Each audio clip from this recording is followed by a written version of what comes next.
എൻ്റെ പേര് രമ്യ. ഞാൻ വരുന്നത് ജീസസ് ബാപ്റ്റിസം ചർച്ച് തൈക്കാട്ടുശ്ശേരിയിൽ നിന്നാണ്. ഞാൻ ഇപ്പോൾ ഇവിടെ പറയാൻ നിൽക്കുന്ന സാക്ഷ്യം എന്ന് പറയുന്നത്, എനിക്ക് വിദേശത്തൊരു ജോലി റെഡിയായതിനെക്കുറിച്ചാണ് ഞാനിപ്പോൾ പറയാൻ പോകുന്നത്.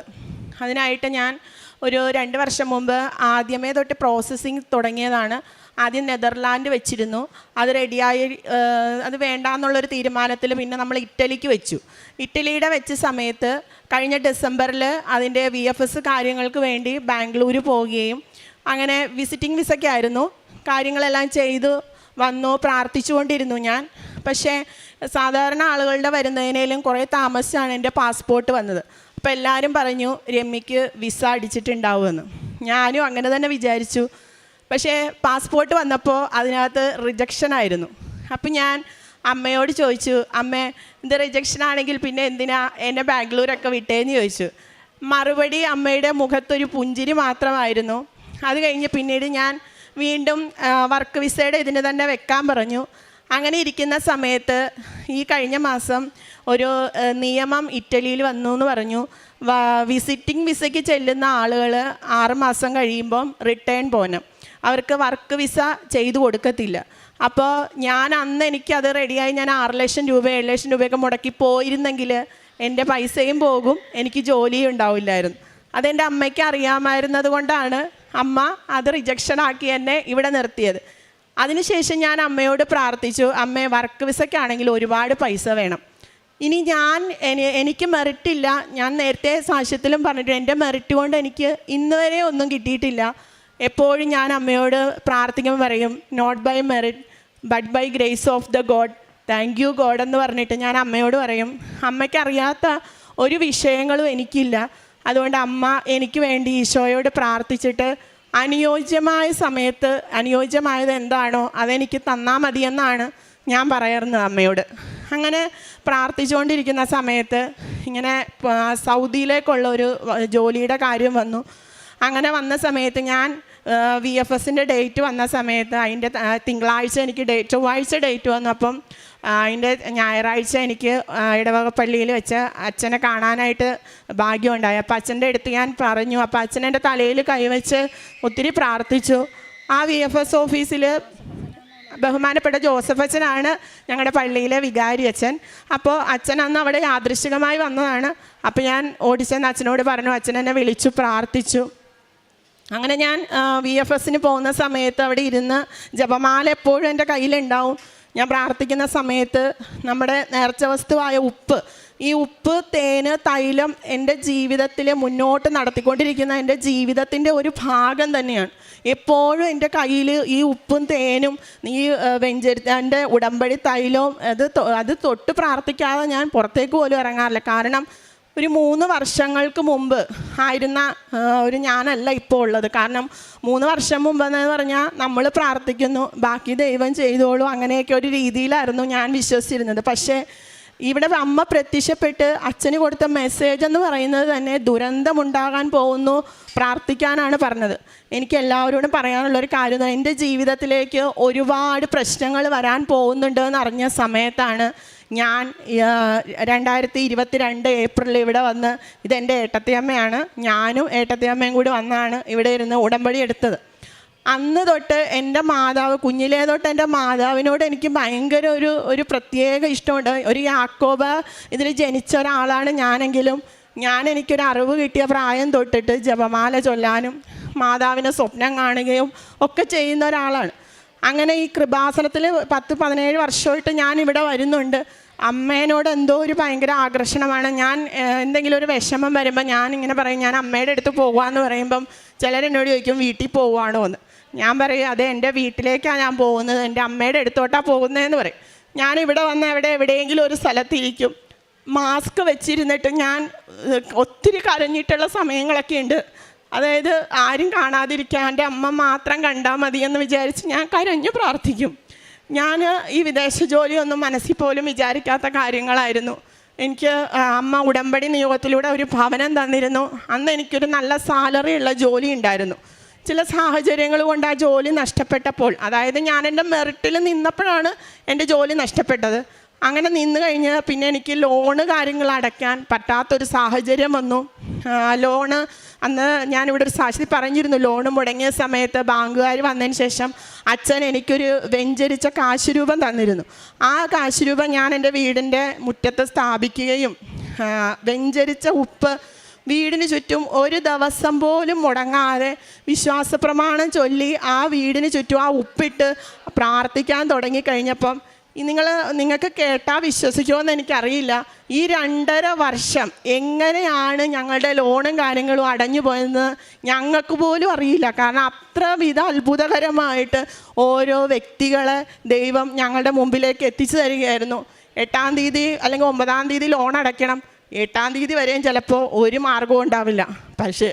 പക്ഷേ അമ്മയോട് ഞാൻ പറയും, അമ്മേ എന്നെ നാണം കെടുത്തരുത്, എൻ്റെ അമ്മ എനിക്കൊരു മാർഗം കാണിക്കണം എന്ന് പറയുമ്പോൾ ആ സമയമാകുമ്പോൾ, അന്ന് ഉച്ച സമയമാണെങ്കിൽ ചിലപ്പോൾ അന്നായിരിക്കും ആ സമയത്ത് ഒരു വഴി. അതിന് എൻ്റെ ഏട്ടത്തിയമ്മ എനിക്ക് വേണ്ടി ഒരുപാട് പ്രാർത്ഥിച്ചിട്ടുണ്ട്, അവർ ഹെൽപ്പ് ചെയ്തിട്ടുണ്ട്. പല വ്യക്തികൾ ഞാൻ ജീവിതത്തിൽ ഒരിക്കലും കാണാൻ പോലും സാധ്യതയില്ലാത്ത വ്യക്തികളിലൂടെയൊക്കെയാണ് അമ്മ എനിക്ക് വേണ്ടി പ്രവർത്തിച്ചിട്ടുള്ളത്. അമ്മ ഞാൻ എവിടെ പോയാലും ഞാൻ ഇറങ്ങാൻ നേരത്ത് പറയും, അമ്മേ ഈശോനെയും കൂടി കൂട്ടി എൻ്റെ കൂടെ വന്നേക്കണം. ഒരു ബസ്സിൽ കയറിയാലും ഒരു വണ്ടിയിൽ യാത്ര ചെയ്താലും ഒക്കെ ഒരു സ്പേസ് ഞാൻ അമ്മയ്ക്ക് വേണ്ടിയിട്ട് ഇടും. അങ്ങനെ ബസ്സിലൊക്കെ വെച്ച് എനിക്ക് അമ്മയുടെ സാന്നിധ്യം വേറെ ആളുകളായിട്ട് എൻ്റെ മുമ്പിൽ വന്ന് അമ്മ എൻ്റെ കൂടെ യാത്ര ചെയ്തിട്ടുണ്ട്.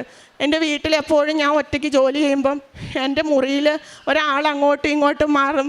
അത് എനിക്കറിയാം, സുഗന്ധാഭിഷേകം പ്രാർത്ഥിക്കുന്ന തിരിയിൽ അമ്മ വരുന്നു ഇങ്ങനെ. അപ്പോൾ ഞാൻ എപ്പോഴും ഈ ജോലി തടസ്സങ്ങൾ നേരിടുമ്പോൾ ഞാൻ പറഞ്ഞു, എനിക്ക് മനസ്സിലായി ഞാൻ കുറച്ചും കൂടിയൊക്കെ റെഡിയാകാനുണ്ട്, അത് റെഡിയായി കഴിയുമ്പോൾ എനിക്ക് തരും. അങ്ങനെ ഞാൻ എൻ്റെ കാരുണ്യ പ്രവൃത്തികളും എൻ്റെ പ്രാർത്ഥനകളും ഒക്കെ ആയിട്ട് മുന്നോട്ട് പോയി. പേപ്പർ കാര്യങ്ങളൊക്കെ കൊടുക്കുകയെല്ലാം ചെയ്തു. അപ്പം പല സാഹചര്യങ്ങൾ, എൻ്റെ മോള് നേഴ്സിംഗ് പഠിക്കുവാണ്, മോൾക്ക് 1 രൂപ ലോണ് പോലും കിട്ടിയില്ല. 10 ലക്ഷം രൂപയാണ് അവളുടെ നേഴ്സിംഗ് ഫീസ് എന്ന് പറയുന്നത്. 3ാമത്തെ വർഷമാണ് എൻ്റെ മോള് പഠിക്കുന്നത്. ഈ 3 വർഷവും ലോണില്ലാതെയാണ് ഫീസ് അടച്ചിരിക്കുന്നത്. എല്ലാവരും ചോദിക്കും ഇതെങ്ങനെയാണ് സംഭവിച്ചത്. ചിലർ പറയുന്നുണ്ട് ആരോ അവരെ സഹായിക്കുന്നുണ്ട്, ആരോ അവർക്ക് രഹസ്യത്തിൽ സഹായം ചെയ്തു കൊടുക്കുന്നുണ്ടെന്നൊക്കെ പറയും. അതെ, ശരിയാണ്. എനിക്ക് രഹസ്യത്തിൽ എന്നെ സഹായിക്കുന്നത് എൻ്റെ അമ്മയാണ്. എൻ്റെ അമ്മ ഈശോയോട് പറഞ്ഞിട്ടാണ് എനിക്ക് സഹായങ്ങൾ വാങ്ങിച്ചു തരുന്നത്. എനിക്കത് പറയുമ്പോൾ ഞാൻ വികാരമായി പോകുമെന്ന് എനിക്കറിയില്ല. പല സാഹചര്യങ്ങൾ, തെറ്റിദ്ധരിക്കപ്പെടുന്ന സാഹചര്യങ്ങൾ, ഒറ്റപ്പെടുത്തലിൻ്റെ സാഹചര്യങ്ങൾ, നമ്മുടെ പേരിന് കളങ്കം വരുത്തുന്ന രീതിയിലെല്ലാം ഓരോ മനുഷ്യരിടപെട്ടപ്പോഴും ഞാൻ അമ്മയോട് പറഞ്ഞു, അമ്മേ ഞാനത് അറിഞ്ഞിട്ടില്ല, ഞാനത് ചെയ്തിട്ടില്ല. ഉടനെ തന്നെ അമ്മ അതിനകത്ത് ഒരാളെ നിയോഗിക്കും. ആ ആൾ വഴി ആ സത്യങ്ങളെല്ലാം പുറത്തു വരും. അങ്ങനെ എനിക്ക് വേണ്ടിയിട്ട് എൻ്റെ മരണം വരെ ഞാൻ ഉടമ്പടിയിലായിരിക്കുമെന്ന് കഴിഞ്ഞ സാക്ഷ്യത്തിൽ ഞാനിവിടെ പറഞ്ഞതാണ്. അപ്പോൾ ഞാൻ അത്രയേറെ വിഷമിച്ചെങ്കിലും ഇത്രയേറെ ബാധ്യതകൾ ഉണ്ടായിരുന്നപ്പോഴും എനിക്കൊരു രോഗം വന്നപ്പോഴും, അത് ഞാൻ പറഞ്ഞ സാക്ഷ്യമാണ്, എപ്പോഴും അമ്മ എൻ്റെ കൂടെ. എനിക്കറിയില്ല ഇത്രയേറെ അമ്മ എന്നെ എന്തുകൊണ്ട് സ്നേഹിച്ചു എന്ന് ഞാൻ എപ്പോഴും അമ്മയോട് ചോദിക്കാറുണ്ട്.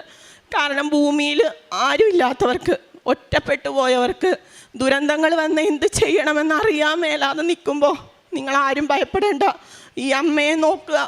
അമ്മ പറയുന്ന എന്താണോ അമ്മ പറഞ്ഞത് അതുപോലെ, അവൻ പറഞ്ഞതുപോലെ ചെയ്യുക.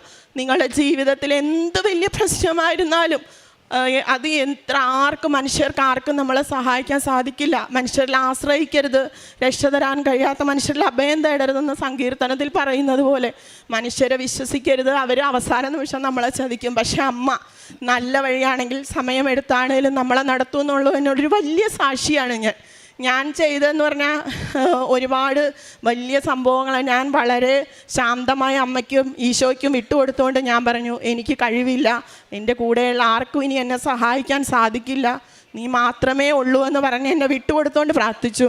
കഴിഞ്ഞ മാസം ഞാനിവിടെ പുതുക്കാൻ വന്ന സമയത്ത് ഞാനിവിടെ ലൈനിൽ നിന്നപ്പോഴും വച്ചപ്പോഴും എല്ലാം ഞാനിവിടെ നിന്ന് ചൊല്ലി, അച്ഛൻ പറയുന്ന പോലെ വിശ്വാസ പ്രമാണം വായ കൊണ്ടല്ല ഹൃദയം കൊണ്ടാണ് ചൊല്ലേണ്ടതെന്ന്. അന്ന് ഞാൻ ചൊല്ലിയ വിശ്വാസ പ്രമാണത്തിന് കണക്കില്ലായിരുന്നു ഇവിടെ നിന്ന്. അന്ന് ഒരിക്കലും ചെയ്യാത്തത്രയും ഞാൻ ചൊല്ലിയിട്ടുണ്ട്. ഞാൻ എവിടെ നിന്നിട്ട് ഞാൻ ഇങ്ങനെ അവിടെ വന്നതെന്നൊന്ന് നോക്കും, അമ്മേ ഞാൻ വന്നിട്ടുണ്ട് കേട്ടോ, പോകാൻ നേരത്ത് ഞാൻ പറയും, അമ്മേ എല്ലാം ഏൽപ്പിച്ചിട്ടുണ്ട്, ഞാൻ പോവുകയാണ്, ഇനി ഞാൻ വരുമ്പോഴേക്കും എന്നെ കാത്തേക്കണം എന്ന് പറയും. അമ്മ അത് അതേപോലെ തന്നെ ഒരു ചതിയിലോ വഞ്ചനയിലോ ഒന്നും വീഴിക്കാതെ നമ്മളുടേതായ തെറ്റുകൊണ്ട് എന്ത് സംഭവിച്ചാലും അമ്മ അതിൽ നിന്നെല്ലാം കറക്കി നമ്മളെ രക്ഷപ്പെടുത്തി കൊണ്ടുവരും. ആരൊക്കെ നമ്മൾ ഉപദ്രവിക്കാനിരുന്നാലും അമ്മ ഒരിക്കലും, അത് ഉടമ്പടിയുടെ സംരക്ഷണമാണ്. അതിനകത്ത് അച്ഛൻ ഇന്ന് രാവിലെ ഡെയിലി ബ്രെഡിലും പറഞ്ഞത് അതാണ്, താൻ പാതി ദൈവം പാതി എന്ന് പറഞ്ഞിരിക്കുന്നതല്ല, ആ പാതി ഇല്ലാത്തവർക്കും വേണ്ടതെന്ന് ചോദിച്ചാൽ അതുപോലെ തന്നെ ഇതൊരു മാർഗവും ഇല്ലാത്തവർക്ക് നമ്മളെ രക്ഷിക്കാൻ വേണ്ടി ദൈവം, ഞാൻ കഴിഞ്ഞ സാക്ഷ്യത്തിൽ പറഞ്ഞ പോലെ സ്വർഗത്തിൽ നിന്ന് ഇറക്കിയ മന്ന തന്നെയാണ്. അതുപോലെ എനിക്ക് സ്വപ്നത്തിൽ എന്ത് കാര്യങ്ങളുണ്ടായാലും ജോസഫ് അച്ഛൻ സ്വപ്നത്തിൽ പ്രത്യക്ഷപ്പെടും. ഇപ്പം എൻ്റെ ഈ ജോലിക്കാരും വന്നപ്പോൾ എൻ്റെ ഒരു സുഹൃത്തിന് അച്ഛൻ പ്രത്യക്ഷപ്പെട്ടിട്ട് പറഞ്ഞു എന്ന് പറഞ്ഞ്, എടാ അവൾ പോവുകയാണല്ലോ, അവൾ ഇങ്ങനെ ജോലി കിട്ടി പോവുകയാണല്ലോ, നിൻ്റെ കാര്യമൊക്കെ എന്തായെന്ന് അച്ഛൻ ചോദിച്ചെന്ന്. അവൻ എന്നെ വിളിച്ചിട്ട് പറയുകയാണ്, ചേച്ചി ഞാൻ അത്ഭുതപ്പെട്ടു പോയി എന്ന്. അച്ഛൻ പള്ളി വന്നപ്പോൾ ഒരിക്കൽ എന്നോട് പറഞ്ഞിരുന്നു, ഇന്ന് പരിശുദ്ധ കുർബാനയിൽ നിൻ്റെ കാര്യം ഞാൻ പ്രാർത്ഥിച്ചിട്ടുണ്ട് മകളെ എന്ന്. അച്ഛൻ എനിക്ക് വേണ്ടി ഒത്തിരിയും പ്രാർത്ഥിച്ചിട്ടുണ്ട്. പിന്നെ ഞാൻ പ്രാർത്ഥനാ ജീവിതം, ഞാൻ വചനങ്ങൾ എഴുതും. എനിക്കൊണ്ട് പറ്റുന്ന രീതിയിൽ എല്ലാ ആളുകളിലേക്ക് പരിശുദ്ധ അമ്മയുടെ സാന്നിധ്യവും എനിക്ക് കിട്ടി. എൻ്റെ ജീവിതം തന്നെ സാക്ഷ്യമാണ്. എൻ്റെ ജീവിത സാക്ഷ്യങ്ങൾ, എനിക്ക് കിട്ടിയ അനുഗ്രഹങ്ങൾ, അച്ഛൻ്റെ പ്രാർത്ഥനകൾ, ഡെയിലി ബ്രെഡ്, ഇതെല്ലാം ഷെയർ ചെയ്ത് കൊടുക്കും. ഒരു ചെറിയ അവസരം, ആരെങ്കിലും എന്നോടൊരു രോഗം പറഞ്ഞാൽ ഞാൻ ആ രോഗം ഒരു ദുരിതമായിട്ട് കേട്ടോണ്ടിരിക്കാറില്ല. ഞാൻ പറയുന്നത് എന്താണ്, നിങ്ങൾ ഉടമ്പടി എടുക്കണം. ഉടമ്പടി എടുത്ത് മാതാവിനോട് പറഞ്ഞാൽ മതി. നിങ്ങൾ മനുഷ്യരോട് ഈ പറഞ്ഞു നടക്കുന്ന സമയത്ത് നിങ്ങളത് ദൈവത്തോട് പറ, പരിശുദ്ധ അമ്മയോട് പറ, നിങ്ങൾ കൃപാസനത്തിൽ പോയി പ്രാർത്ഥിക്കുമെന്ന് ഞാൻ പറയും. എനിക്കൊരു ഫ്രണ്ട് ഉണ്ടായിരുന്നു, പുള്ളിക്കാരത്തിയുടെ ജീവിതത്തിലെ ഡിവോഴ്സിൻ്റെ കേസുകൾ പറയുമ്പോൾ ഞാൻ ഇങ്ങനെ ഇരിക്കും. അപ്പോൾ അതെന്നോട് ചോദിച്ച്, ചേച്ചി എന്താ ഒന്ന് റിപ്ലൈ പറയാത്തതെന്ന്. ഞാൻ പറയും, ഞാനല്ല അതിന് സംസാരിക്കേണ്ടത്. ഞാൻ അത് കേട്ട് നിങ്ങൾക്ക് സന്തോഷം തോന്നുന്ന ഒരു മറുപടി തന്നതുകൊണ്ട് അതിനൊരു പരിഹാരമില്ല. നിങ്ങളത് ദൈവത്തോട് പറയുവാണെങ്കിൽ ദൈവം അതവിടെ എഴുതി ചേർക്കും. നിങ്ങൾ പ്രാർത്ഥിച്ചാൽ മാത്രം മതി. നമ്മളെ വിട്ടുകൊടുത്ത് പ്രാർത്ഥിക്കാൻ ഞാൻ പറയും. അതേപോലെ രോഗികൾ പറയുമ്പോഴും ഞാൻ ആദ്യം ഇതാ പറയുക, നിങ്ങൾ കൃപാസനത്തിൽ പോയായിരുന്നോ, ഉടമ്പടി എടുത്തിട്ടുണ്ടോ എന്ന് ചോദിക്കും. അപ്പോൾ അവരില്ല, ഉടമ്പടി എടുത്തിട്ടില്ല, പത്രമൊക്കെ കിട്ടിയിട്ടുണ്ട്. അപ്പം ഞാൻ പറയും, പത്രം കിട്ടിയിട്ട് അത് അറിവ് നമുക്ക് ദൈവം തന്ന ഒരു മെസ്സേജാണ്. അപ്പം നിങ്ങൾ പോയി പ്രാർത്ഥിച്ചു കഴിഞ്ഞാൽ നിങ്ങളങ്ങനെ മാറിയവർ എന്നോട് പറയും, സാക്ഷ്യം പറയാമെന്ന് പറയും. ഉടമ്പടി എടുത്തവരുണ്ട്, ഞാൻ പറഞ്ഞിട്ട് ഇവിടെ വന്ന് ഉടമ്പടി എടുത്തവരൊക്കെ ഉണ്ട്. അങ്ങനെ ഭർത്താവ് വിദേശത്ത് പോയ ആൾക്കാരൊക്കെ ഉണ്ട്. അപ്പോൾ ഞാനിങ്ങനെ എൻ്റെ അടുത്ത് അത് പറയുമ്പോൾ ഞാൻ ഇങ്ങനെയാണ് പറയുക. പിന്നെ എനിക്ക് എന്തെങ്കിലും ബുദ്ധിമുട്ട്, ഞാൻ ഈ ചേട്ടത്തിയോട് എല്ലാ കാര്യങ്ങളും ഷെയർ ചെയ്യുന്ന ഒരാളാണ്. ചേട്ടത്തി നല്ലപോലെ പ്രാർത്ഥിക്കുന്ന ഒരാളാണ്. അപ്പോൾ ചേട്ടത്തി എൻ്റെ നിയോഗം വെച്ചിട്ട് മാതാവിനോട്, മാതാവേ അവൾ ഉടമ്പടി എടുത്തിരിക്കുന്നതല്ലേ, മാതാവ് കാത്തുവെക്കണേ, അവളെ നോക്കിയേക്കണേ എന്നൊക്കെ ചേട്ടത്തി പറയും മാതാവിനോട്. അങ്ങനെ ഞങ്ങൾ മാതാവിനോടും ഈശോയോടുമാണ് കമ്മ്യൂണിക്കേഷൻ ചെയ്യുക. ഞാൻ ഒരു അനാവശ്യ ടോക്കുകൾക്ക് ഇരിക്കുകയോ അല്ലെങ്കിൽ അനാവശ്യമായിട്ട് മറ്റുള്ള കാര്യങ്ങൾക്കോ അധികം സമയം ഇതാക്കാറില്ല. പിന്നെ ഇതൊക്കെയാണ് ഞാൻ ചെയ്യുന്നത്. ഈ ഉടമ്പടി പ്രാർത്ഥന എവിടെ പോയാലും മുടക്കാറില്ല. എത്ര നേരത്തെ എവിടെ പോകണം, രാവിലെ തന്നെ എഴുന്നേറ്റ് അച്ഛൻ്റെ ഡെയിലി ബ്രെഡ്, ഇപ്പോൾ രാവിലെ എന്തെങ്കിലും കേസിൽ എന്തെങ്കിലും കേൾക്കാൻ അല്ലെങ്കിൽ അത് ഇടസമയത്ത് അത് കേട്ട് പ്രാർത്ഥിക്കും. അച്ഛൻ്റെ ധ്യാനങ്ങൾ കൂടും. അച്ഛൻ എപ്പോഴും ഞാൻ വിഷമസന്ധിയിൽ അച്ഛൻ്റെ ഇത് ഓപ്പൺ ചെയ്താൽ അച്ഛൻ അതിനകത്ത് എനിക്കുള്ള മെസ്സേജ് അതിനകത്ത് ഉണ്ടാവും. അപ്പം ഞാൻ വിചാരിക്കും അത് ശരിയാണല്ലോ, എന്താ ഞാൻ അങ്ങനെ ചിന്തിക്കാതിരുന്നത്, അച്ഛൻ പറഞ്ഞപ്പോഴാണല്ലോ എനിക്ക് മനസ്സിലായത്. അങ്ങനെ എനിക്കൊരു മെസ്സേജ് അച്ഛനിലൂടെയാണ് എനിക്ക് തോന്നുന്നത് കൂടുതലും എന്നോട് മാതാവ്. എനിക്ക് നേരിട്ട് കാണാൻ പറ്റാത്തപ്പോഴൊക്കെ അച്ഛൻ എൻ്റെ സ്വപ്നത്തിൽ വന്നിട്ട് എന്നോട് സംസാരിച്ചിട്ട് പോകും. അപ്പോൾ ഒരിക്കൽ എനിക്ക് എന്നെക്കുറിച്ച് വെറുതെ ഇങ്ങനെ ഓരോ കാര്യങ്ങൾ പറയുന്നപ്പോൾ ഞാൻ സ്വപ്നത്തിൽ ഇങ്ങനെ അവരെന്നെ എവിടെയോ വിളിച്ചുകൊണ്ട് പോകുമ്പം അച്ഛൻ ഓടി വന്നിട്ട് എന്നോട് പറയുകയാണ്, നീ എവിടെ പോകുന്നു, നീ ഇവിടെ വാന്നും പറഞ്ഞ് എന്നെ വിളിച്ച് അച്ഛൻ ഒരു പള്ളിയുടെ അകത്തേക്ക് ആക്കി തന്നിട്ട് അച്ഛൻ പോയി. അപ്പം ഞാൻ ഓർക്കും, ഏതോ ഒരു അപകടം വരാനിരുന്നത് സ്വപ്നത്തിലൂടെ അച്ഛൻ വന്ന് എനിക്കത് മാറ്റി തന്നതായിട്ടാണ് ഞാൻ വിശ്വസിക്കുന്നത്. അങ്ങനെ അച്ഛൻ്റെ ബ്ലെസ്സിങ് കിട്ടാനുള്ള ഭാഗ്യം എനിക്കുണ്ടായി. പിന്നെ പ്രേക്ഷിത പ്രവർത്തനങ്ങളായിട്ട് ഞാൻ ചെയ്യുന്ന ഇതാണ്, നമ്മുടെ പേപ്പർ ഇവിടുന്ന് വാങ്ങിച്ചു കഴിഞ്ഞാൽ 2 മാസം മുമ്പ് വേളാങ്കണ്ണി പോയിരുന്നു. അപ്പോൾ തമിഴ് പത്രം വാങ്ങിച്ചിട്ട് അവിടെ എല്ലാം കൊണ്ടേ കൊടുത്തിരുന്നു. ഒത്തിരി ആളുകൾക്ക് കൊടുക്കുകയും മാതാവിനെക്കുറിച്ച് പറയുകയും ചെയ്തിരുന്നു. അതേപോലെ എവിടെയെങ്കിലും പോവുകയാണെങ്കിൽ അങ്ങനെ മേടിച്ചുകൊണ്ടേ കൊടുക്കും. അല്ലെങ്കിൽ നമ്മൾ ഇവിടെ നിന്ന് മേടിച്ച് പേപ്പറുകൾ വിതരണം ചെയ്യുക. പിന്നെ പൊതിച്ചോറ്, കൂടുതലും പൊതിച്ചോറ് കാര്യങ്ങളൊക്കെ കൊടുക്കുക, വിശന്നിരിക്കുന്ന ആളുകൾക്ക് കൊടുക്കുക. പിന്നെ ഈ രോഗത്തിലൊക്കെ കഴിയുന്ന ആൾക്കാർക്ക് ചെറിയ ചെറിയ സാമ്പത്തിക സഹായങ്ങൾ. നമ്മളെപ്പോഴും ചിന്തിക്കുന്നത് എന്താണെന്ന് വെച്ചാൽ നമുക്ക് പൈസ ഇല്ലല്ലോ, 1000 രൂപയെങ്കിലും ഇല്ലാണ്ട്. അങ്ങനെ ഒരിക്കലും നമ്മൾ ചിന്തിക്കരുത്. 1000 രൂപ നമ്മുടെ കയ്യിലുണ്ടെങ്കിൽ അതിനകത്തുനിന്ന് ഒരു 200 രൂപയെങ്കിലും നമ്മൾ കൊടുത്തു നോക്ക് നിങ്ങൾ. അപ്പം നിങ്ങൾക്ക് 2000-ൻ്റെ സഹായം വേറെ വഴിയിൽ നിന്ന് ഈശോ തരും. അതെൻ്റെ അനുഭവം വെച്ചിട്ട് ഞാൻ പറയാം. പലരും അങ്ങനെയാണ്, പൈസ ഇല്ലല്ലോ എന്ന് പറയും. പക്ഷെ അങ്ങനെ ഒരിക്കലും നമ്മൾ തന്ന കാര്യങ്ങൾക്ക് നന്ദി പറയേണ്ടത്. ഈശോയോട് എപ്പോഴും പണ്ടൊക്കെ ഞാനിങ്ങനെ ഇവിടെ വന്ന് അധികം നിയോഗമൊന്നും ഞാൻ വെക്കാറില്ല. ഞാൻ ഈ ഒരു കാര്യം പറയാം, അമ്മ ഇന്നത് ഞാൻ പറഞ്ഞിട്ടുണ്ട്, അമ്മ നോക്കിയിട്ടത് ചെയ്തു തന്നാൽ മതി എന്ന് പറഞ്ഞിട്ട് ഞാൻ രോഗികൾക്ക്, പിന്നെ അതുപോലെ തന്നെ വിധവകൾ, അങ്ങനെയൊക്കെ കുറേയൊക്കെ എഴുതി വെക്കാറ്. അപ്പം മാതാവിന് ഞാനിങ്ങനെ ആലോചിച്ചു, നമുക്ക് തന്നതിന് എന്തുകൊണ്ട് നമ്മൾ നന്ദി പറയുന്നില്ല? നമ്മൾ നന്ദി പറയാതെ തരാത്തതിനെക്കുറിച്ച് ഇങ്ങനെ നോക്കിയിരിക്കുന്ന ആളുകളാണ്. അപ്പോൾ അതുകൊണ്ട് നന്ദി പറഞ്ഞു. ഇന്ന് തൊട്ട് നമ്മൾ തന്നതിന് നന്ദി പറഞ്ഞാൽ തരാൻ പോകുന്നത് ദൈവം അതിനേലും വലുതായിരിക്കും. അച്ഛൻ പറയുന്നത് പോലെ കാര്യസാധ്യത്തിന് വേണ്ടിയല്ല, നിത്യതയ്ക്ക് വേണ്ടിയാണ് നമ്മൾ ഈ ഉടമ്പടിയിൽ നിലനിൽക്കേണ്ടത്.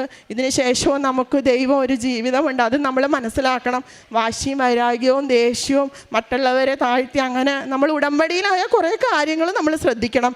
ഈശോയ്ക്ക് ഇഷ്ടമില്ലാത്ത കാര്യങ്ങൾ കൂടുതൽ ചെയ്യാതിരിക്കുക, ആ സാഹചര്യങ്ങളിൽ നിന്ന് മാറി നിൽക്കുക. ഇതൊക്കെയാണ് ഞാൻ കൂടുതലായിട്ട് ചെയ്തത്. പിന്നെ വചനങ്ങൾ എഴുതും. ഇപ്പോൾ ഏശയ്യാ പ്രവാചകന്റെ പുസ്തകം 41:13, നിൻ്റെ ദൈവമായ കർത്താവായി ഞാനാണ് നിൻ്റെ വലതുകരം പിടിച്ചിരിക്കുന്നത്, ഞാൻ നിന്നെ സഹായിക്കും. അതെന്നെ ഭയങ്കര സ്ട്രൈക്ക് ചെയ്തൊരു വചനമായിരുന്നു. കാരണം ഞാൻ ഓർത്തു, ഞാൻ ആരുടെ കയ്യിലാണ് പിടിക്കണ്ടേ? ഈശോയുടെ എൻ്റെ അമ്മയുടെയും കയ്യിലല്ലേ പിടിക്കണ്ടേ? വേറെ ആരുടെ കയ്യിൽ പിടിച്ചാലും അവർ ആ കൈ കുടഞ്ഞു നമ്മളെ ഉന്തിയിട്ടിട്ട് പോകും. ആ വചനം അന്ന് കേട്ടിട്ട് അന്ന് തൊട്ട് ഞാൻ ഇങ്ങനെ എഴുതാൻ തുടങ്ങി. പിന്നെ എനിക്ക് കുറേ കാര്യങ്ങൾ ഒരു കാര്യങ്ങൾ വരാൻ പോകുമ്പോഴത്തേനും അമ്മ എനിക്കിങ്ങനെ മുൻകൂട്ടി പറഞ്ഞു തരും, ഇന്നതുപോലെ വരും, ഇന്നതുപോലെ. അത് കറക്റ്റായിരിക്കും. ഞാനത് വീട്ടിൽ പറയുകയും ചെയ്യും, ഇത് കറക്റ്റാണ്, ഇത് നടക്കും കേട്ടോ, ഇത് മാതാവ് പറഞ്ഞേക്കണ കാര്യമാണെന്ന് പറഞ്ഞിട്ട്. അല്ലാത്ത കാര്യം നോക്കുമ്പോൾ മാതാവിൻ്റെ മുഖത്തൊരു ചിരിയുണ്ട്. ഞാൻ ഇവിടെ നിന്നൊരു മാതാവിൻ്റെ സ്റ്റാച്ചു വാങ്ങിച്ചുകൊണ്ട് പോയിട്ടുണ്ട്. അപ്പം നോക്കും ഞാൻ, അപ്പോൾ മാതാവ് അനങ്ങത്തില്ല. വേറെ നല്ല എന്തെങ്കിലും നടക്കുന്ന നല്ല കാര്യമാണ് എന്നെ നോക്കി പുഞ്ചിരിക്കും. എനിക്കത് അപ്പോൾ അങ്ങനെ മാതാവിൻ്റെ മുഖത്ത് നോക്കുമ്പോൾ എനിക്ക് മനസ്സിലാവും മാതാവിന് അത് ഇഷ്ടപ്പെട്ട കാര്യമാണെന്ന്. ഇപ്പോൾ ഈ കാര്യമൊക്കെ പറഞ്ഞപ്പോഴും മാതാവിൻ്റെ മുഖത്ത് ആ പ്രസന്നത ഞാൻ കണ്ടതാണ്. അതൊക്കെയാണ് എൻ്റെ പ്രാർത്ഥനാ ജീവിതം. വചനം എഴുതുക, വചനങ്ങൾ ഷെയർ ചെയ്യുക, പ്രാർത്ഥന ഷെയർ ചെയ്യുക, ഇതൊക്കെയാണ്. പിന്നെ എൻ്റെ പ്രേക്ഷിത പ്രവർത്തനം, പേപ്പർ കൊടുക്കുക, അങ്ങനെ മറ്റുള്ളവരെ സഹായിക്കൽ കാര്യങ്ങളൊക്കെയാണ്. കുർബാന, നിത്യവും കുർബാന, എല്ലാ ദിവസവും അടുത്തുള്ള പള്ളികളിൽ പോയി കുർബാന കാണും. പിന്നെ ഒരു പ്രത്യേക കാര്യമുണ്ട്, ആത്മാക്കൾക്ക് വേണ്ടി പ്രാർത്ഥിക്കുന്ന. പള്ളികളിൽ പോകുമ്പോൾ എല്ലാ സെമിത്തേരിയും സന്ദർശിച്ചിട്ട് മരിച്ചവർക്ക് വേണ്ടി പ്രാർത്ഥിക്കാറുണ്ട്. അതൊക്കെയാണ് എൻ്റെ ആത്മീയ ജീവിതം എന്ന് പറയുന്നത്. ഇനിയും എൻ്റെ മരണം വരെ, എൻ്റെ കുടുംബത്തിൻ്റെയും മരണം വരെയും ഈ ഉടമ്പടിയിൽ ഉറച്ചു നിൽക്കാനും പരിശുദ്ധ അമ്മ വഴി ഈശോയിലേക്ക് നടക്കാനും തന്നെയാണ് ഞങ്ങൾ തീരുമാനിച്ചിരിക്കുന്നത്. അമ്മ എനിക്ക് ഈശോ വഴി ചെയ്തു തന്ന എല്ലാ അനുഗ്രഹങ്ങൾക്കും ഒത്തിരി ഒത്തിരി നന്ദി പറയുന്നു. വിശുദ്ധ പൗലോസ് റോമാക്കാർക്ക് എഴുതിയ ലേഖനം 8-ാം അധ്യായം 39-ാം തിരുവചനം, ഉയരത്തിനോ ആഴത്തിനോ മറ്റേതെങ്കിലും സൃഷ്ടിക്കോ നമ്മുടെ കർത്താവായ യേശുക്രിസ്തുവിലൂടെയുള്ള ദൈവസ്നേഹത്തിൽ നിന്ന് നമ്മെ വേർപെടുത്തുവാൻ കഴിയുകയില്ലെന്ന് എനിക്ക് ഉറപ്പുണ്ട്. രമ്യ സൈമൻ്റെ വളരെ ശ്രേഷ്ഠമായ ഒരു യഥാർത്ഥ ക്രിസ്തീയ ജീവിതത്തിൻ്റെ തുടർച്ചയുള്ള ഒരു സാക്ഷ്യമാണ് രമ്യ ഇവിടെ ഏറ്റുപറഞ്ഞത്. സമയ ചുരുക്കത്തിൽ പരിശുദ്ധ അമ്മ not by merit but by grace എന്ന ഉടമ്പടി അടിസ്ഥാനത്തിൽ തൻ്റെ ഒരു വലിയ ജീവിത സാധ്യത തുറന്നു കൊടുത്തതിൻ്റെ ഒരു വലിയ സാക്ഷ്യത്തേക്കാൾ കൂടുതൽ അമ്മ ഇടപെടുന്നതും ഈശോ തനിക്ക് എന്താണെന്നും ഉടമ്പടി തൻ്റെ ജീവിതത്തിൽ എന്താണെന്നുമൊക്കെ വളരെ ശക്തമായി ലോകത്തോട് വിളിച്ചു പറയുന്ന രമ്യയുടെ ഒരു സാക്ഷ്യമാണിത്. അമ്മയാണ് എനിക്ക് വേണ്ടി എല്ലാം തീരുമാനിക്കുന്നത്. ഞാൻ പ്രാർത്ഥിക്കുന്നതും എൻ്റെ രഹസ്യത്തിൽ എൻ്റെ യേശുവിനോട് പറയുന്ന കാര്യങ്ങൾ ആരും കാണാതിരിക്കാൻ ഞാൻ മാസ്ക് ധരിച്ച് ഇവിടെ വന്ന് പരിശുദ്ധ അമ്മയെ നോക്കി എൻ്റെ കാര്യങ്ങളെല്ലാം ഈശോയ്ക്ക് കൊടുക്കണേ എന്ന് ഞാൻ വളരെ സൈലൻ്റായി പ്രാർത്ഥിച്ചു പോയി. നിമിഷത്തിനുള്ളിൽ എനിക്ക് എൻ്റെ കാര്യങ്ങളെല്ലാം അമ്മ ചെയ്തു തരുന്നു. ഈശോ എന്നോടൊപ്പമുണ്ട്. ഞാൻ എവിടെ സഞ്ചരിച്ചാലും എൻ്റെ വീടിനകത്തും എപ്പോഴും ഒരാൾ കൂടെ നടക്കുന്ന ഒരു അനുഭവം. പരിശുദ്ധ അമ്മയോട് എപ്പോഴും കമ്മ്യൂണിക്കേറ്റ് ചെയ്യാനുള്ള വലിയ കൃപ. സ്വപ്ന ദർശനങ്ങളിലൂടെയെല്ലാം ഈ മകൾക്ക് എപ്പോഴും ആവശ്യമുള്ള മെസ്സേജ് ഡെയിലി ബ്രെഡിലൂടെയും ഉടമ്പടി ധ്യാനത്തിലൂടെയും എപ്പോഴെല്ലാം അത് തുറക്കുന്നുവോ അപ്പോഴെല്ലാം പങ്കെടുക്കുമ്പോൾ തനിക്ക് ആവശ്യമായ മെസ്സേജുകൾ ലഭിക്കുന്നു. അങ്ങനെ എപ്പോഴും ഉടമ്പടിയിൽ ജീവിക്കുന്ന ജീവിതം ഒരു ലെവൽ അപ്ഗ്രേഡഡ് ആയിട്ടുള്ള ഒരു സാക്ഷ്യമാണിത്. ഇന്ന് ബഹുമാനപ്പെട്ട ജോസഫ് അച്ഛൻ പറഞ്ഞത് ദൈവം എൻ്റെ പേര് രജിസ്റ്റർ ചെയ്തിട്ടുണ്ടോ എന്നാണ് നമ്മൾ ചെക്ക് ചെയ്യേണ്ടതെന്നാണ്. നമ്മുടെ പേര് സ്വർഗത്തിൽ രജിസ്റ്റർ ചെയ്തിട്ടുണ്ടെങ്കിൽ നമുക്കൊന്നിനും വറി ചെയ്യേണ്ട ആവശ്യമില്ല. രമ്യ പറയുന്നത് അത് തന്നെയാണ്. എനിക്കിപ്പോഴൊന്നിനും വറി ഞാൻ മരിച്ച ആത്മാക്കൾക്ക് വേണ്ടി പ്രാർത്ഥിക്കുന്നു. എവിടെയെല്ലാമാണോ ആത്മാക്കൾക്ക് ഈശോയെ കൊണ്ട് ആവശ്യം അവരെല്ലാം ഞാൻ പരിശുദ്ധ അമ്മയ്ക്ക് ഏൽപ്പിക്കുന്നു. അങ്ങനെ ഒരു ക്രിസ്തീയ ജീവിതം കൃത്യമായി ദൈവകൽപ്പനകളോട് ചേർന്ന് പ്രവർത്തിക്കുവാനും പ്രാർത്ഥിക്കുവാനും ഉടമ്പടി മകളെ സഹായിക്കുന്നു. നമ്മുടെ എല്ലാ ജീവിത പ്രതിസന്ധികളെയും സാക്ഷ്യത്തോട് ചേർത്ത് വെച്ചുകൊണ്ട് ഈശോയ്ക്കും പരിശുദ്ധ അമ്മയ്ക്കും നല്ല ഒരു കൈയടി നൽകി രമ്യയുടെ സാക്ഷി നമുക്ക് സമർപ്പിക്കാം. അത്യപൂർവ ദൈവാനുഭവങ്ങൾ ഇനി നിങ്ങൾക്കും സ്വന്തം. ഈ യൂട്യൂബ് ചാനൽ ഇതുവരെ സബ്സ്ക്രൈബ് ചെയ്തിട്ടില്ലെങ്കിൽ ഇപ്പോൾ തന്നെ സബ്സ്ക്രൈബ് ചെയ്യുക. ഈ വീഡിയോ ഇപ്പോൾ തന്നെ നിങ്ങളുടെ സുഹൃത്തുക്കൾക്ക് ഷെയർ ചെയ്തുകൊണ്ട് കർത്താവിൻ്റെ പ്രേക്ഷിതരാകുക.